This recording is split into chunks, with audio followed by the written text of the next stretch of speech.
Paris অলিম্পিকে দৌড়াবেন বাংলাদেশের Imanur Rahman. Athletics federation অলিম্পিকে বাংলাদেশের জন্য বরাদ্দ করেছিল একটি মাত্র কোটা, আর সেই কোটায় স্থান পেয়েছে বাংলাদেশের দ্রুততম মানব ইমানুরের নাম। গতকাল তাকে অলিম্পিকের টিকিট দেওয়ার বিষয়টি নিশ্চিত করেছে বাংলাদেশ অলিম্পিক অ্যাসোসিয়েশন। অলিম্পিকে 100 মিটার স্প্রিন্টে অংশ নেবেন ইমানুর। ইংল্যান্ড থেকে সরাসরি বাংলাদেশ দলের সঙ্গে যোগ দেবেন প্রবাসী এই ক্রীড়াবিদ।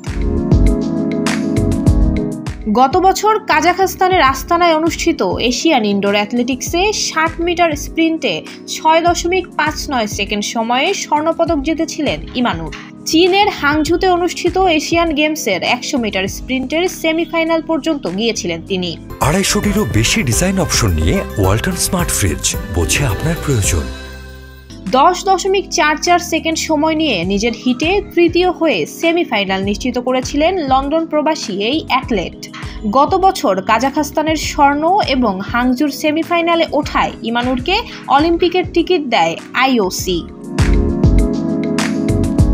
চলতি মাসেই ফ্রান্সের রাজধানী প্যারিসে পর্দা উঠবে অলিম্পিক গেমসের। গ্রেটেস্ট শো অন আর্থ হিসেবে পরিচিত এই ক্রীড়াযজ্ঞে বরাবরই বাংলাদেশের অ্যাথলেটরা অংশগ্রহণ করেছেন।